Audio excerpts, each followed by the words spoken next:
When I was younger, my parents got me a Kodak S100 EF snapshot camera.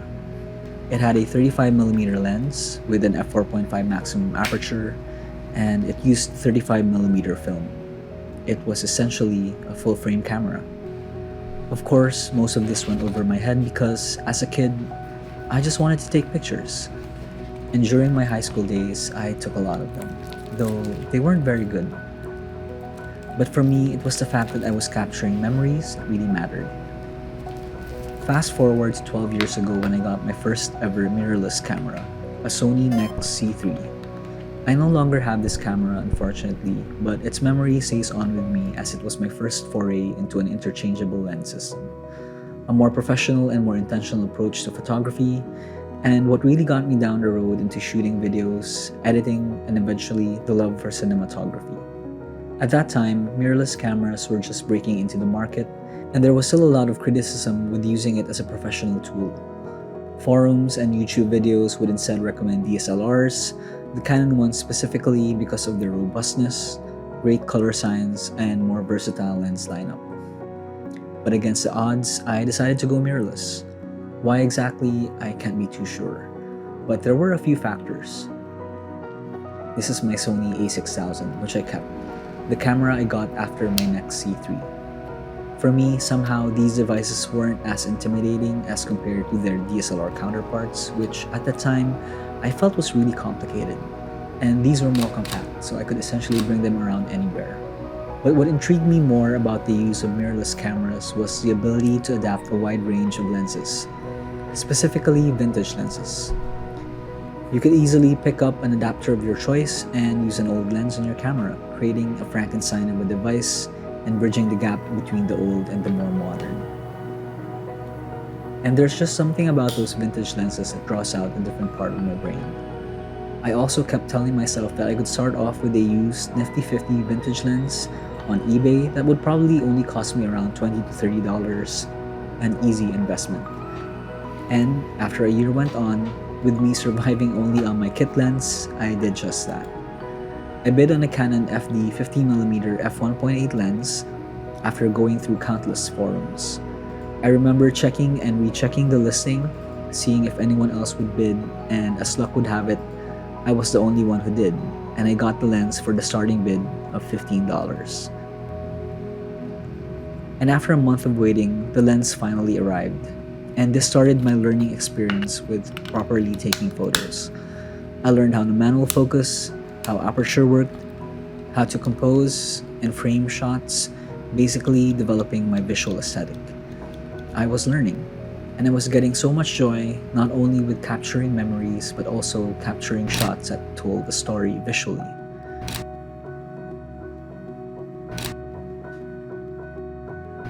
In the next years that followed, however, after collecting another couple of cheap vintage lenses, I felt myself stray away from all of that when I jumped back into more modern lenses. The hundreds, probably thousands of YouTube videos I've consumed talking about the latest and greatest gear, the best camera currently in the market, the only lens you'll ever need, and everything else in between. This all skewed my idea of what I needed in order to improve my craft, leading me to believe that great gear would equate great images. I ended up getting a Sony 35mm f1.8, then an 18-105 f4 zoom that I barely used, a Sigma 16mm f1.4, still one of my favorite lenses, and then later on, when I finally had a full circle moment, I made the jump into full frame with a Sony a7 III and a 50mm f1.8 lens. And this all led me further into chasing the latest and best gear out there, hoping it would instantly and magically make my photos and videos better. And in some cases, yes, the images I got did look much better. The autofocus was great, the bokeh was amazing, but I had forgotten the most important thing about the art of photography and filmmaking. That no matter what gear you have, what glass you have, it's still you that creates the image and not the camera. It's you molding together your subject and background, dealing with light, composing well, you name it. You control all of that. And I've been thinking a lot about this. For the better part of the last couple of years, I felt like I was stuck in a rut, having those little nuggets of creativity but never really being consistent. And this really just brought me back to why I went into mirrorless in the first place.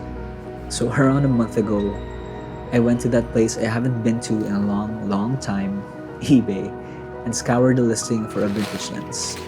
And I ended up getting a near mint Contax Zeiss 50mm f1.4 AEJ version. There's just something about vintage lenses that differs wildly from more modern lenses. It brings you back to the basics. So last weekend, I went out and took this lens for a spin, and I just felt so much joy using it.